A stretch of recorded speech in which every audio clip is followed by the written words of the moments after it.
Fatah and Hamas, the rival Palestinian movements, reached understandings on Wednesday to end the years-long Palestinian internal schism, according to Egyptian and Palestinian officials. The announcement was initially made by both the official Palestinian news agency Wafa and the state-run Egyptian news agency MENA. Citing an Egyptian official, Wafa reported that delegations led by Azam al-Hamid of Fatah and Musa Abba Marzouk of Hamas had agreed in Cairo on issues including the formation of a temporary unity government and the holding of Palestinian elections. Mr. Hamed was quoted as confirming the agreement. He said it would be formally announced at a joint news conference in Cairo on Wednesday night. Reuters reported that Tahara al-Nuno, the Hamas government spokesman in Gaza, also confirmed the agreement, saying all points of differences have been overcome.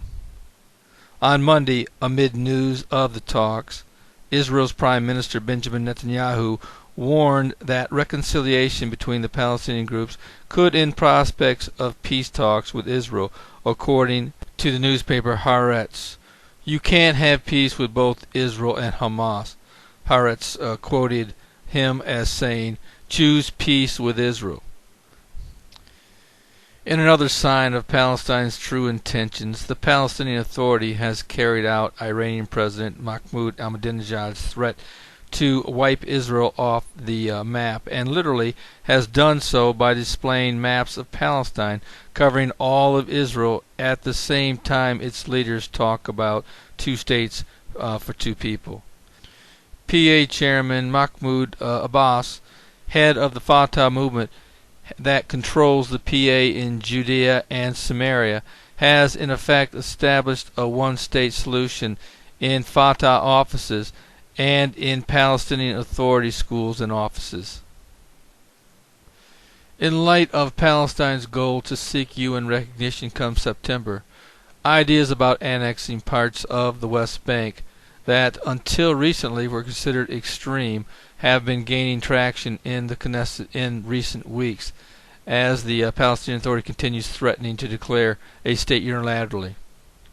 National Infrastructures Minister Uzi Landau raised the idea at Israel's Betanews convention in Jerusalem 2 weeks ago, and then spoke about it at length in an interview with the Jerusalem Post website last week. We'll have to protect ourselves, he said. If the Palestinians declare a state, I'm going to suggest to my government to extend our sovereignty over the Jordan Valley and over the highly populated blocks we have in Judea and Samaria, just to start with. The news that Fatah and Hamas have come to terms is terrible news for Israel, but great news for the global community. Certainly this is a deal breaker for Israel, but that won't stop Abbas from going before the UN Security Council come September to ask them to recognize Palestine as a state. In my opinion, nothing has changed as far as the UN is concerned. In fact, it wouldn't surprise me if Hamas begins to tone down its rhetoric in an attempt to convince the UN that they now seek peace. Many may not realize this, but it is a Muslim principle only to seek peace when they are weak, and only keep the peace treaty until they are strong enough or in a position to overthrow their peace partners.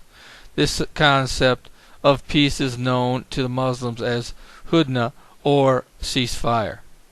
Hamas has practiced this ceasefire philosophy many times over the years in its battle with Israel. I have a feeling they may now be willing to say or do whatever it takes to convince the UN that they are ready for peace with Israel. Of course, this peace accord will only last as long as the Islamic world feels is necessary to overtake Israel and liberate the Middle East of them.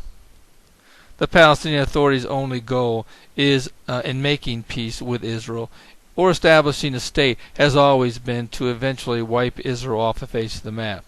The maps being distributed by the Palestinian leadership with an Israel-free Middle East bears their true future intentions. They have no desire to have a lasting peace with Israel, and the international community knows it.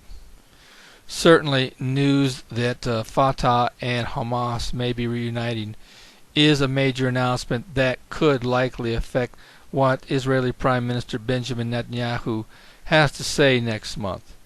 It will definitely affect the prospects of peace going forward, but I don't believe it will delay the inevitable. I look for the international community to see the Hamas-Fatah reconciliation as a positive step toward peace, and as long as Hamas stays in line with world expectations, I do not see this as a problem for Palestinian statehood in the long run. Come September, if Israel does not present a workable peace initiative, I look for the UN to recognize a Palestinian state. That will include Hamas. In other news, pro-Palestinian activists said on Tuesday that they are in the final stages of organizing their sea convoy to the Gaza Strip, which is planned to be much bigger than last year's flotilla, which was raided by Israeli forces. Hussein Arak, a spokesman for the group that operates the Mavi Marmara, said this time an international coalition of 22 non-governmental groups hopes to send 15 vessels with up to 1,500 people.